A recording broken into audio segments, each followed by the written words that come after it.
على إبراهيم وعلى آل إبراهيم إنك حميد مجيد মাহে রমজান এলো বছর ঘুরে মুমিন মুসলমানের দারে দারে মাহে রমজান এলো বছর ঘুরে মুমিন মুসলমানের দারে দারে রহমতেরি বাণী নিয়ে মাগফিরাতের পয়গাম নিয়ে এলো সবার মাঝে আবার ফিরে মাহে রমজান এলো বছর ঘুরে মুমিন মুসলমানের দারে দারে মাহে রমজান এলো বছর ঘুরে মুমিন মুসলমানের দারে দারে আলহামদুলিল্লাহ আল্লাহ রাব্বুল আলামিনের দরবারে লাখ কোটি শুকরিয়া জ্ঞাপন করি যে মহান আল্লাহ রাব্বুল আলামিন আমাদেরকে আজকের এই 26তম রোজা রেখে ইফতারের পূর্ব মুহূর্তে এই চমৎকার মজলিসে বসার মতো তৌফিক দান করেছেন। এই জন্য শুকরিয়া জ্ঞাপন করি আলহামদুলিল্লাহ। সালাতু সালাম পেশ করি মানবতার মুক্তির দিশারি মুহাম্মাদুর রাসূলুল্লাহ সাল্লাল্লাহু আলাইহি ওয়াসাল্লামের প্রতি। সম্মানিত ভাইরা আমার, আমরা মাহে রমজানের একেবারেই শেষ দিকে চলে এসেছি। বিশেষত আমরা জানি আল্লাহর রাসূল বলেছেন যে তোমরা মাহে রমজানের শেষ দশকে বেজুর রাত্রিগুলোতে লাইলাতুল কদর তালাশ করো। আল্লাহর রাসূলের এই চমৎকার নির্দেশনার আজকে হচ্ছে তৃতীয়তম রাত, 25 আজকে হচ্ছে চতুর্থ রাত। হতে পারে আজকের রাত্রেও লাইলাতুল কদর হতে পারে। সম্মানিত হাজিরিন, যেহেতু আপনাদের এই মজলিসটা তাফসীরুল কোরআন নামে প্রচলিত আছে, ঠিক না? আমার সাথে একটু আনসার দিয়ে কথা বলে সহযোগিতা করবেন, পারবো তো ইনশাআল্লাহ? প্রিয় ভাইরা আমার, যেহেতু মাহে রমজানের শেষ দিক, তার মানে আমাদের শরীরের প্রথম দিকে যে শারীরিক সক্ষমতা ছিল এখন সেই সক্ষমতা নাই। পাশাপাশি একেবারে ইফতারের পূর্ব মুহূর্ত হওয়ার কারণে আজকের দিনের যেই শক্তি আমাদের দেহে সঞ্চিত ছিল সেটাও মোটামুটি শেষ পর্যায়ে পৌঁছার মতো। যেমনটা বর্তমানে আপনার মোটর সাইকেলের পেট্রোলের অবস্থা, আপনার দোকানগুলোতে পাম্পের মধ্যে কোথাও গিয়ে এখন পেট্রোল অকটেল খুঁজে পাওয়া যাচ্ছে না। তখন আমাদের শরীরের মধ্যে শক্তিটা কমে আসছে। এই সময় আপনারা স্বভাবতই একটু দুর্বল থাকবেন, এটাই স্বাভাবিক। তারপরেও মাঝে মাঝে কোনো প্রশ্ন করলে আপনারা যদি একটু আমাকে সহযোগিতা করেন তাহলে আপনাদের সামনে আমি একটু সাবলীল ভাবে কথা বলতে স্বাচ্ছন্দ্য বোধ করব। আপনারা কি আমাকে সহযোগিতা করবেন ইনশাআল্লাহ? প্রিয় ভাইরা আমার, আমি আপনাদের সম্মুখে পবিত্র কোরআনুল কারীমের 97 নম্বর সূরা, সূরার নাম হচ্ছে সূরা আল কদর, তিলাওয়াত করেছি। চেষ্টা করব এই সূরাটার উপরে যৎসামান্য কথা বলার জন্য। যদিও আমার মতো নালায়েক ব্যক্তির মাধ্যমে বা ব্যক্তির দ্বারা তাফসীর করার দৃশ্যতা আমার পক্ষে সম্ভব নয়, তারপরেও বিভিন্ন কিতাবাদি থেকে যতটুকু দেখেছি পড়েছি ওখান থেকে নোট করে এনেছি, এটার উপরে ভিত্তি করে কিছু কথা বলবো ইনশাআল্লাহ। মুহতারাম হাজিরিন, তাফসীরকে মূলত 5টি পয়েন্টে ভাগ করে কথা বলতে হয়। কয়টি পয়েন্ট?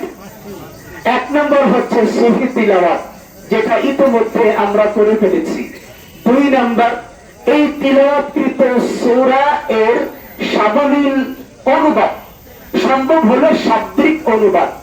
3 নাম্বার হচ্ছে যে সূরা আপনাদের সামনে তেলাওয়াত করা হয়েছে এই সূরা সংশ্লিষ্ট কিছু আলোচনা। 4 নাম্বার তেলাওয়াতকৃত সূরার উপরে অর্জিত ইলম অনুযায়ী সামান্য ব্যাখ্যা বিশ্লেষণ করা।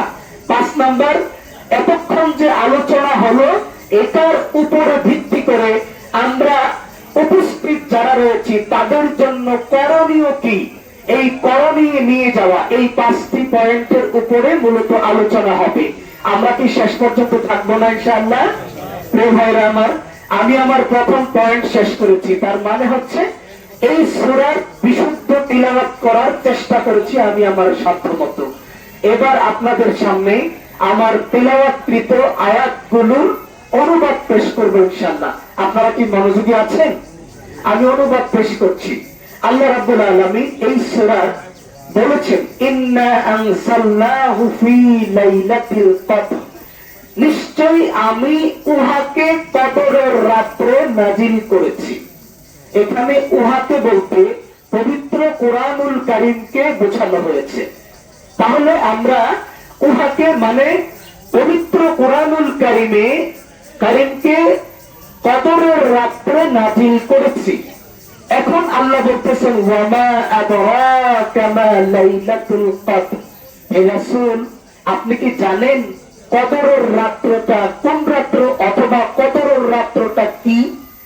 যেই রাত্রে আমি কোরআনুল কারীম নাজিল করেছি ওই রাত্রির নাম হচ্ছে লাইলাতুল কদর।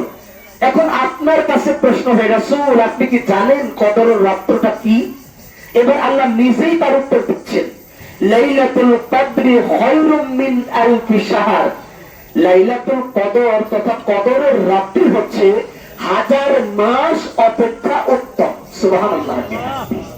আচ্ছা, এই রাত্রে কি হয়? তানাজ্জালুল মালাইকাতু ওয়ার রূহ, ওই রাত্রে ফেরেশতার দল অবতীর্ণ হয়। ফিহা বিইذনি রাব্বিহিম মিন কুল্লি আমর, আর তারা তাদের রব আল্লাহর পক্ষ থেকে বিভিন্ন নির্দেশ নিয়ে নাজিল হয়।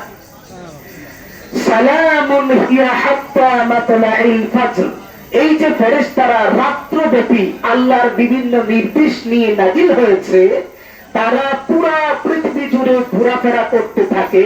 তাদের এই ঘূর্ণন কাজ এবং তাদের পক্ষ থেকে ঈমানদারের উপরে সালাম দেয়া বা শান্তির বার্তা পৌঁছে দেয়া একেবারে আপনার সুবহে সাদিকের পূর্ব পর্যন্ত অপেক্ষমান থাকে। তাহলে আমি আপনাদের সামনে আমার তেলাওয়াতকৃত সূরার সাবলীল শাব্দিক অনুবাদ করার চেষ্টা করেছি। আপনারা কি আমার অনুবাদকৃত বিষয় বুঝতে সক্ষম হয়েছেন ইনশাআল্লাহ? তার আগে বলি, আপনারা কি আমার কথা বুঝতে পারতেছেন? আচ্ছা প্রিয় ভাই, আসেন এবার তৃতীয় পয়েন্টে কথা বলি। তৃতীয় পয়েন্ট হচ্ছে, যেই সূরা আমি তিলাওয়াত এবং অনুবাদ করলাম এই সূরা সংশ্লিষ্ট কিছু কথা। সর্বপ্রথম সূরার পরিচয়। আমরা জানি কোরআনুল কারীমের সূরাগুলোকে 2 ভাগে ভাগ করা হয়েছে। কয় ভাগে? কথা বলতে হবে। এক ভাগের নাম হচ্ছে মাক্কি সূরা। বলেন তো মাক্কি সূরা কাকে বলে? হুজুররা বলবেন না, বলেন সাধারণ আপনারা যারা আছেন, মাক্কি সূরা কাকে বলে? মক্কায় অবতীর্ণ। তাই? আচ্ছা, আর মাদানী সূরা? মদিনায় অবতীর্ণ। মানে স্বাভাবিকভাবে আমরা মোটামুটি এটাই বুঝি, কিন্তু মুফাসসিরে কোরআনগণ বলেন যেই সূরা হিজরতের আগে রাসূলের উপরে নাযিল হয়েছে তাকে বলা হয় মাক্কি সূরা, আর যেই সূরা হিজরতের পরে নাযিল হয়েছে তাকে বলা হয় মাদানী সূরা। এখন আপনাদের শর্ত যদি আমরা মেনে নেই তাহলে একটা জায়গায় কেস বাজে। সেটা কোথায়? আপনারা বলেছেন যেই সূরা মদিনায় অবতীর্ণ হয়েছে তাকে বলা হয় মাদানী সূরা, এটা বলছেন না? কিন্তু আপনারা কি একটা সূরা শুনছেন, ইযা জাআ নাসরুল্লাহি ওয়াল ফাত? শুনছেন এটা? এই সূরাটা আল্লাহর রাসূলের উপরে মক্কা বিজয়ের পরে নাযিল হয়েছে মক্কায়, কিন্তু এই সূরাটা হলো মাদানী সূরা। নাযিল হয়েছে কোথায়? মক্কায়, কিন্তু সূরাটা মাদানী। আপনাদের সংজ্ঞা যদি নেই তাহলে কন্ট্রাডিকশন চলে আসে না? কিন্তু মুফাসসিরে কোরআনগণ যেটা বলেছেন, অর্থাৎ হিজরতের পরে যে সূরা নাযিল হয়েছে তাকে বলা হয় মাদানী সূরা। স্থান যে কোনো জায়গায় হতে পারে। সেই দৃষ্টিকোণ থেকে এই সূরাটি অধিকাংশ মুফাসসিরে কোরআনদের মতে মাক্কি সূরা। কারণ এই সূরার বিষয়বস্তু এবং আয়াতের শেষের দিকে মিল দেখে বোঝা যায় এই সূরাটি মক্কায় অবতীর্ণ হয়েছে হিজরতের পূর্বে। সুতরাং এই সূরাটি হচ্ছে মাক্কি সূরা। আর অল্প কিছু সংখ্যক মুফাসসিরে কোরআনগণ বলেছেন এই সূরাটি হচ্ছে মাদানী সূরা। আচ্ছা, এবার আসেন এই সূরার মধ্যে আয়াত সংখ্যা মোট 5টি। কয়টি? 5টি।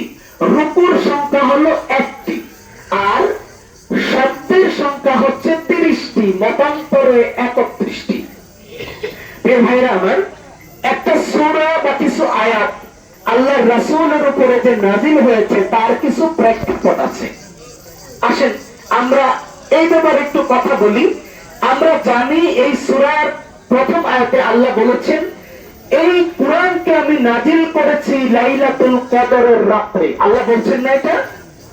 কিন্তু আমরা জানি কুরআনুল কারীম নাযিল হয়েছে আল্লাহর রাসূলের 23 বছরের নবুয়তি জিন্দেগিতে। তাহলে কেমন জানি একটু উল্টাপাল্টা হয়ে গেল না? আল্লাহ বলেছেন এই রাতে নাযিল করেছি, আর আমরা জানি 23 বছর পর্যন্ত নাযিল হয়েছে। তাহলে এটা কেমন কেমন জানি হয়ে গেল না? আচ্ছা, আসমানি কিতাবকে আল্লাহ রাব্বুল আলামিন 2টি সিস্টেমে নাযিল করেছে। কয়টি সিস্টেম? আসমানি কিতাব হলো নবীদের উপরে আল্লাহ রাব্বুল আলামিন মানুষের হেদায়েতের জন্য যেই কিতাব নাযিল করেছেন এইগুলোকে বলা হয় আসমানি কিতাব। আসমানি কিতাব হলো 104 খানা। কয়খানা? তার মধ্যে 100 হচ্ছে ছোট ছোট পুঁথি আকারে আসছে, যেগুলোর নাম হচ্ছে সাহিফা। আর বড় বড় কিতাব যেই 4খানা, এইগুলো পরবর্তীতে 4 জন শ্রেষ্ঠ নবীর উপরে নাযিল হয়েছে। প্রথম কিতাবের নাম হচ্ছে তাওরাত, জাবুর, ইনজিল, কুরআন। তাওরাত মুসা আলাইহিস সালামের উপরে, জাবুর দাউদ আলাইহিস সালামের উপরে, ইনজিল ঈসা আলাইহিস সালামের উপরে, কুরআন মুহাম্মদুর রাসূলুল্লাহ সাল্লাল্লাহু আলাইহি ওয়াসাল্লামের উপরে নাযিল হয়েছে। এখন প্রশ্ন হলো, কুরআন এই যে কিতাবগুলো নাযিল হলো, নাযিল কাইফিয়ত বা পদ্ধতি হলো 113 খানা কিতাব। কয়খানা বললাম? সরি, 103 খানা কিতাব নাযিল হয়েছে সরাসরি জিবরাইল মারফত বই আকারে। এটাকে আরবিতে বলা হয় ইনজাল, একসাথে নাযিল হওয়া। কি বলা হয়? ইনজাল, একসাথে নাযিল হওয়া। আর কুরআনুল কারীম নাযিল হয়েছে বিভিন্ন পরিস্থিতির আলোকে, বিভিন্ন প্রেক্ষাপটে। আল্লাহ রাব্বুল আলামিন প্রয়োজন মাফিক এক এক সময় এক এক অংশ আল্লাহ রাব্বুল আলামিন রাসূলের উপরে 23 বছর পর্যন্ত নাযিল করেছেন। এটাকে বলা হয় তানজিল। এটাকে বলা হয় মানে অল্প অল্প সময়ে ভিন্ন ভিন্ন সময়ে ধারাবাহিক ভাবে নাযিল হওয়াকে বলা হয় তানজিল, আর একসাথে নাযিল হওয়াকে বলা হয় ইনজাল। এটুকু বুঝছেন কিনা বলেন? কুরআনুল কারীমকে লাইলাতুল কদরের রাতে আল্লাহ রাব্বুল